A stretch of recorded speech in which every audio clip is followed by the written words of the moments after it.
classic matches. So I'm going with one of our boys that we interviewed before, Alex Shelley, Chris Sabin, the Motor City Machine Guns versus Beer Money Inc. I would be remiss if I didn't think of them and not include them. So it's like memories flashing back every time. Like now that I'm thinking about it, every time I turned on Impact, that was one of the reasons I was most excited, was to see both of those teams. Mm-hmm. And when they feuded with each other, it made it even better because it was great every time they fought. They had amazing matches, the 2 out of 3 falls matches, the tag titles matches. It was just the definition of greatness in the form of tag team wrestling. So I gotta include them. And again, I know this is how good our chemistry is because I thought of that as well.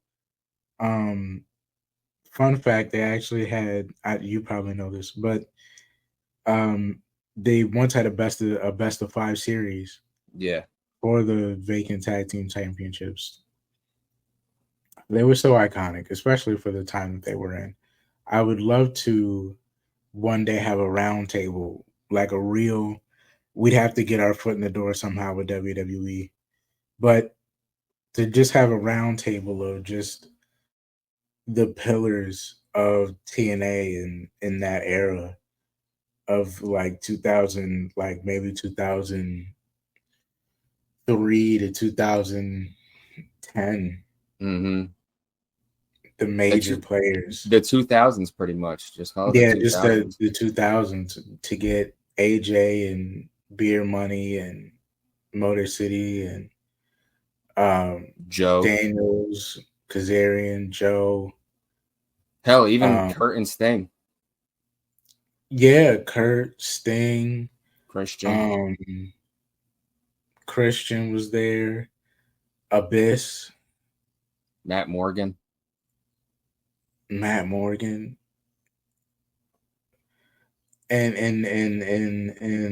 I'm forgetting somebody important.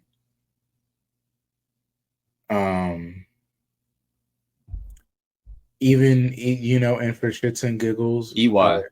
Shark Boy. Oh, EY. There you go. That's what I'm missing.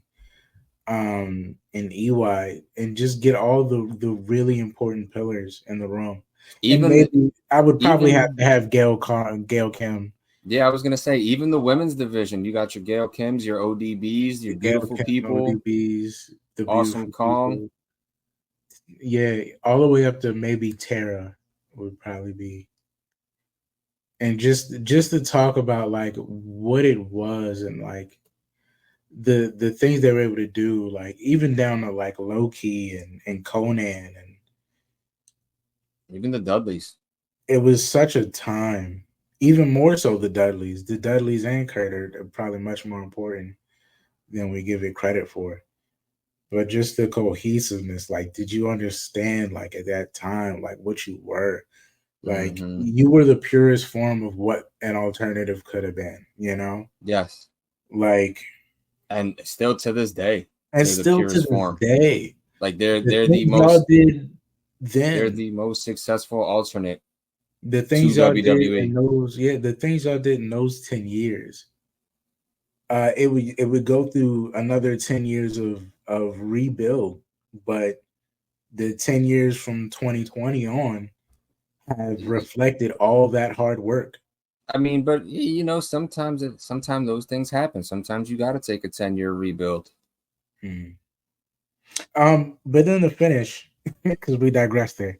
I digressed this. I'm sorry. I apologize. Now that it's down to just one, and I can zero in on one, and you've landed on TNA, I will finish on WWE. And it's hard to not say the obvious one. Yeah. So in lieu of not saying the obvious one, which of course would be tables, ladders, and chairs, the tag team feud of the millennia, I guess. Yeah. It was hard to stay away from those. So hard to stay away from that one. I'm going to go with possibly, arguably, And it is arguable because people are going to have their debates, and all the AEW ones we didn't mention, I'm sure are going to be mentioned. Well, you Sorry, didn't. we don't like spot monkeys that much. It's fine. The point is, there's a much better rivalry than that with story, and that one for me probably the second best tag team feud as far as story and athleticism, next to tables, ladders, and chairs. For me, would be the Usos and the New Day. Yeah. I have to say this because the Usos are one of the greatest tag teams of all time. Yeah. And the New Day are one of the greatest tag teams of all time. And they were meeting each other coincidentally after they were arguably already two of the greatest tag teams of all time. Mm-hmm. And they were just reaching an impasse of the Usos doing enough to be given the respect that they had already earned. Mm-hmm. But now it was maybe reflecting in merch sales. I don't know. But they were at a level where they were given that respect.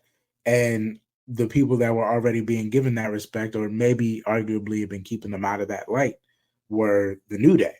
Mm-hmm. And they were falling into a John Cena-y space where they had won so much that it kind of had gotten overdone. And they were trying to fight to get back to where they felt they deserved to be. And it was this weird space where, for the first time since the New Day had gone unicorns and pancakes, they kind of broke that gimmick and got serious. Yeah. I remember the promo because it hadn't even clicked in my head yet. Like, I knew the New Day and the Usos were going to be a banger. Everyone Mm-hmm. did. And we knew the promo was going to be good. Everyone did. But I don't think it had crossed my mind quite yet that while all the momentum was with the Usos, the New Day had been in the spot that they wanted the whole time.